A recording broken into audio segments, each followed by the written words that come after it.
Tyson dismantled Berbick in just 2 rounds, Damn. knocking him down 3 times before the fight was stopped. At 20 years old, Tyson became the youngest heavyweight champion in history, a record that still stands today.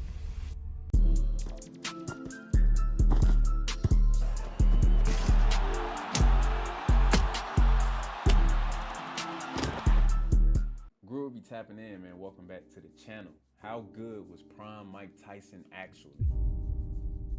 Now, as a new boxing fan, with my very little boxing knowledge, I do know that Mike Tyson is one of the greatest boxers of all time. A hard, heavy hitter, and it comes with speed. But like I said, being new to the sport, I do want to see how great his prime actually was. Before we get into it, like the video, comment down below any videos y'all want Young Groovy to react to next. And last but not least, subscribe to the channel if you're new. Mike Tyson, known as Iron Mike, was a boxer who struck fear into the hearts of his opponents long before they ever stepped into the ring. At his peak, Tyson was a force of nature, a heavyweight champion who seemed almost invincible. But how good was prime Mike Tyson actually? In this deep dive, we'll explore his rise to greatness, his time at the top, and the factors that led to his downfall. I was gonna rip his heart out. I'm the best ever. I'm the most brutal and vicious and most ruthless champion there's ever been. There's no one can stop me. Lynx is a conqueror. No, I'm Alexander. Yeah, you know Tyson. Alexander. I'm the best ever. There's Talk your talk. I'm Sonny Liston. I'm Jack Dempsey. There's no one like me. I'm from Nairclaw. There's no one that can match me. My style is impetuous. My defense is impregnable. And I'm just ferocious. I want your heart. I want to eat his children. Praise be to Allah. Ooh, he talking crazy. Okay, Tyson. Wow. Imagine being in a ring with prime Mike Tyson was born on June 30th, 1966, in Brownsville, Brooklyn, one of the most impoverished and crime-ridden neighborhoods in New York City. Tyson's childhood was marred by violence, poverty, and a lack of stability. His father abandoned the family when Tyson was just 2 years old, leaving his mother, Lorna, to raise him and his siblings alone. Tyson's environment was harsh. By the age of 10, he was already involved in petty crime, and by 13, he had been arrested numerous times. Damn, Tyson's 13? early life was a constant struggle for survival, and he often resorted to fighting to defend himself on the streets. It was during this time that he discovered his natural talent for fighting. Tyson was a small, shy boy who was often bullied, but when pushed to the edge, he unleashed a ferocity that would later become his trademark in the ring. Tyson's life took a pivotal turn when he was sent to the Tryon School for Boys, a reform school in upstate New York at the age of 13. It was here that Tyson's raw talent was first noticed by Bobby Stewart, a juvenile detention center counselor and former boxer. Stewart introduced Tyson to the sport and quickly realized that the boy had an extraordinary gift. Stewart later introduced Tyson to the legendary boxing trainer, Cus D'Amato. D'Amato saw in Tyson not just a great fighter, but also a potential world champion. D'Amato became more than just a trainer to Tyson. He became a father figure, providing the stability and guidance that had been missing from Tyson's life. That's hard. Under D'Amato's mentorship, Tyson was taught the peekaboo style of boxing, a defensive technique that allowed him to slip punches and counter with devastating force. D'Amato also instilled in Tyson the psychological mindset of a champion, teaching him that the mental game was just as important as the physical one. And one day he used to say, listen, you have the chance to change your life, your family's life. You could be something very special. Don't you want to be champion? You could be champion of the world. And I didn't pay no attention to it. He said, really? You could be champion of the world. I'm not gonna lie, that's dope though, man. Like, grew up in poverty in New York, in Brooklyn to be exact, man. And he was in and out of trouble, went to juvie, one of the guards. Noticed that Mike Tyson had a gift for fighting. That's crazy. That is crazy, bro. He literally turned his whole life around by knocking people out. That is crazy to me. And then he got connected with a legendary coach, and he took Mike under his wing and filled that role as a father figure, which helped Mike tremendously, bro. I'm talking about changed his whole life around. He took boxing serious and took it to the next level, bro. This is a dope story. You could devastate the world. No man can take what you do. You just gotta believe it. And I started believing in this old man. I can't say honestly, I have a very deep affection for him. I do. And like he said, not to pause the video too much, but Mindset is where it all starts with anything, with any goal. If you don't believe you can achieve your dream or goal, you will never do it. Because this is where it starts, in the mind. People underestimate how powerful the mind is, bro. You have to believe you're a great fighter to become a legendary boxer. Work on your craft day in and day out and come into the fight prepared and going out there and having faith into the work that you put in, bro. And that's what Mike Tyson was learning. To me, he's my boy. He's That's with me. tough. I often say to him, you know, I owe you a lot, and he doesn't know what I mean, but I'm going to tell him now what I mean. If he weren't here, I probably wouldn't be alive today. The fact that he is here and doing what he's doing, and doing as well as he's doing, and improving as he has, gives me the motivation and interest to stay alive. Because I believe that a person dies when they no longer want to live. But I have a reason with Mike here. And he gives me the motivation. I will stay alive, and I will watch him become a success. Because I will not leave until that happens. Wow. Tyson's amateur career was brief but impressive. He won gold medals at the 1981 and 1982 Junior Olympic Games, knocking out opponents with such speed and power that he began to draw attention from the boxing world. His knockout of Joe Cortez in just 8 seconds remains the fastest in Junior Olympic history. 8 seconds?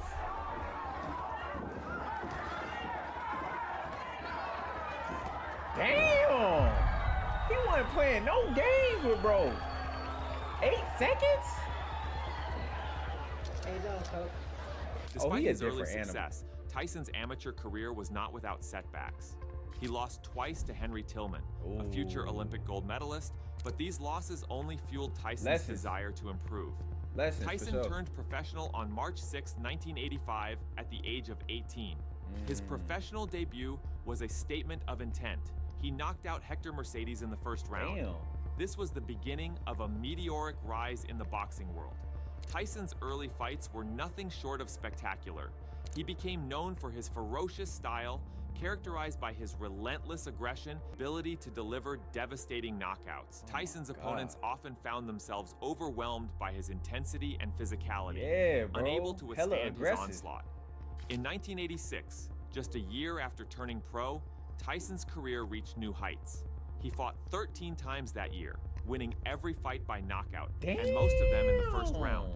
Tyson's most of them in the first round? He made a statement. Ability to dispatch his opponents with such ease and speed earned him the nickname Iron Mike. He was a prodigy, a fighter unlike anything the boxing world had seen before. Crazy. Tyson's big break came on November 22nd, 1986, when he faced Trevor Berbick for the WBC heavyweight title. Berbick was the last man to fight and defeat Muhammad Ali, and he was expected to give Tyson a tough fight. However, Tyson dismantled Berbick in just 2 rounds, knocking him down 3 times before the fight was stopped. At 20 years old, Tyson became the youngest heavyweight champion in history, a record that still stands today. After winning the WBC title, Tyson set his sights on unifying the heavyweight division. In 1987, he fought James Bone Crusher Smith for the WBA title and Tony Tucker for the IBF title. Both fights went the distance, but Tyson won by unanimous decision, becoming the first heavyweight to hold the WBA, WBC, and IBF titles simultaneously. Tyson's dominance in the ring was undeniable. He was not just winning, he was destroying his opponents, often before they had a chance to mount any meaningful offense. Tyson's success was largely due to the peekaboo style taught to him by Cus D'Amato. Peekaboo style. This style emphasized a high guard, with both hands held close to the face and a lot of head movement to avoid punches. Tyson used this technique to get inside his opponent's reach, where he could unleash his powerful hooks and uppercuts. That makes sense. His ability to slip punches and counter with devastating blows made him one of the most dangerous fighters in boxing history. Tyson's punching power was legendary. He had an uncanny ability to generate immense force with his punches, often ending fights with a single blow. His knockout ratio was among the highest in heavyweight history, and his speed damn, so it's almost a guarantee. If you step in the ring with Mike Tyson, you gonna get your ass knocked out. That's crazy. His knockout ratio was among the highest in heavyweight history, and his speed and explosiveness made him a formidable opponent for anyone who stepped into the ring with him. Tyson's punches were not just powerful, they were also precise. He had a natural ability to find openings in his opponent's defenses and exploit them with devastating efficiency. During his prime, Tyson was more than just a boxer. He was an unstoppable force. His reputation preceded him. Opponents were often defeated before the fight even began, intimidated by Tyson's ferocity and the fearsome aura he carried into the ring. Tyson's pre-fight stare-downs became iconic, as he would fix his gaze on his opponent, never breaking eye contact. Oh my God, look, that's where he lost. Look, he looked down, look. Downs became iconic. Made him look as down. He would fix his gaze on his opponent, never breaking eye contact, conveying a sense of impending doom. Despite his dominance, Tyson was not without his critics. Some argued that Tyson relied too heavily on his power and aggression, neglecting the technical aspects of boxing. Critics pointed out that Tyson rarely fought off the back foot and struggled against taller opponents who could keep him at a distance with their reach. However, Tyson's ability to close the distance and unleash his powerful punches often neutralized these criticisms. As Tyson's career skyrocketed, his personal life spiraled out of control. The death of Cus D'Amato in 1985 was a devastating loss to Tyson. Damn, his mentor? Relied on D'Amato for guidance and stability. Without D'Amato, Tyson became increasingly vulnerable to outside influences. He began to surround himself with a questionable entourage, including promoter Don King, who many believe exploited Tyson for financial gain. Tyson's personal life was marked by tumultuous relationships and legal issues. His marriage to actress Robin Givens was highly publicized and ended in a bitter divorce, with Givens accusing Tyson of domestic abuse. Tyson's behavior outside the ring became increasingly erratic. My boy was not focused. He wasn't locked in. And after losing your mentor, these are some of the things that can happen, bro. You're not locked in, bro. Gotta focus on the craft. Can't get distracted by the outside noise. Gotta keep the main thing, man. And as you can see, the fame got to him, bro. My boy got into a public relationship, not training, taking drugs. And he began to lose focus on his boxing career. Tyson's first professional loss came on February 11th, 1990, in one of the biggest upsets in sports history. Tyson faced James "Buster" Douglas in Tokyo, Japan, in what was expected to be an easy win. Tyson was a 42-1 favorite, and many believed that Douglas had no chance of winning. However, Tyson came into the fight underprepared and overconfident. He had not trained properly, and his personal life was in disarray. Never underestimate your opponent, bro. Douglas, on the other hand, fought the fight of his life. He outboxed Tyson from the opening bell, using his jab to keep Tyson at bay and landing powerful combinations. In the 10th round, Douglas landed a devastating uppercut, followed by a combination that sent Tyson to the canvas for the first time in his career. Tyson struggled to get up, but the referee counted him out, and Douglas was declared the winner. The loss to Douglas was a turning point in Tyson's career. Wake-up call. It shattered his aura of invincibility and exposed the vulnerabilities that had been masked by his previous dominance. Tyson's lack of preparation, combined with his personal struggles, had finally caught up with him. Tyson's downward spiral continued after the Douglas fight. In 1992, he was convicted of rape and sentenced to 6 years in prison. Tyson's incarceration was a major setback in his career, and many believed that he would never return to the ring. However, Tyson was released on parole after serving 3 years and immediately began training for a comeback. His return to the ring in 1995 was met with much anticipation, and Tyson did not disappoint. He won his first 2 fights by knockout, and in 1996, he regained the WBC and WBA heavyweight titles, defeating Frank Bruno and Bruce Seldon, respectively. Tyson's comeback was short-lived. In November 1996, he faced Evander Holyfield, a former undisputed cruiserweight and heavyweight champion, in what was billed as Finally.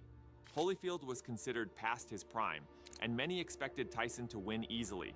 However, Holyfield shocked the world by defeating Tyson in the 11th round by TKO, reclaiming the heavyweight title.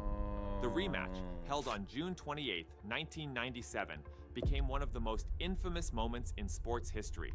Known as the Bite Fight, Tyson bit off a piece of Holyfield's ear during the 3rd round, leading to his disqualification and a suspension from boxing. The incident tarnished Tyson's legacy and marked the beginning of the end of his career. Tyson continued to fight after the Holyfield debacle, but he was never the same. He lost to British heavyweight Lennox Lewis in 2002 in a highly anticipated bout that ended in an 8th-round knockout. Tyson's final professional fight took place in 2005 against Kevin McBride, a journeyman fighter. Tyson, clearly past his prime, quit on his stool after the 6th round, bringing an end to his illustrious but troubled career. His aura going down after every L. Despite his controversial career, Mike Tyson remains one of the most iconic figures in sports history. His influence extends beyond boxing. Tyson is a cultural icon, known for his distinctive voice, No man can take what you do. You just gotta believe it. facial tattoo, and candid personality. He has appeared in movies, TV shows, and even his own one-man show, Undisputed Truth, where he shares stories from his tumultuous life. He was a true showman, and his ability to generate excitement and draw massive crowds helped revitalize the sport of boxing during the 1980s and 1990s. Tyson's legacy is complex. On one hand, he was one of the most dominant heavyweights in boxing history, with a prime that saw him dismantle nearly every opponent he faced. He remains one of the most feared fighters of all time. On the other hand, Tyson's career was marred by controversy, legal issues, and personal struggles. His inability to maintain his focus and discipline outside the ring ultimately led to his downfall. Tyson's prime was relatively short, and his later career was characterized by inconsistency and erratic behavior. So, how good was prime Mike Tyson actually? In his prime, Tyson was a once-in-a-lifetime talent, a fighter who combined raw power with incredible speed and technical skill. He was a force of nature in the ring, and his dominance during the late 1980s was unparalleled. Tyson's impact on the sport of boxing is still felt today, and his legacy as one of the greatest heavyweights of all time is secure. However, Tyson's career is also a cautionary tale. His rapid rise to fame, coupled with his personal struggles, ultimately led to his downfall. Tyson's prime was cut short by his inability to manage the pressures of fame and the temptations that came with it. While he remains a legendary figure in boxing, his career is a reminder of the importance of discipline, focus, and the support of those around you. Facts, bro. Prime Mike Tyson was one of the most formidable fighters to ever step into the ring. His blend of power, speed, and aggression made him a nightmare for his opponents and a hero to his fans. Despite his later struggles, Tyson's prime years left an indelible mark on the sport of boxing. He may not have achieved the longevity of some of his peers, but during his prime, Mike Tyson was the baddest man on the planet, a title that will forever be associated with his name. The inspiration of a lot of people. I brought some other people, some other interviewers who are going to help me out because you're Great Muhammad Ali. Too. Tyson. Same ring, two legendary boxers. Now, what's wrong? I'm scared of him. You scared of this one? He's a sweetheart. Who would have won if you fought this man in your prime?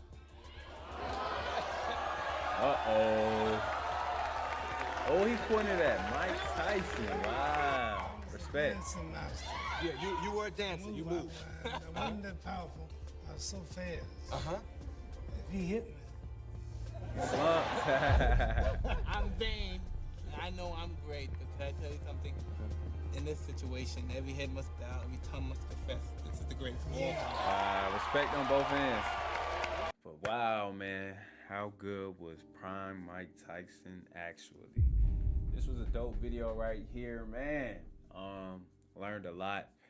I learned that Mike Tyson's prime was really short. He was good in the late 80s, early 90s. He was on top of the world, one of the best heavyweight fighters of all time. He had all the tools to be great, which he was, but his mentor passed away, man, and he just didn't have the discipline and the consistency to stay working on his craft.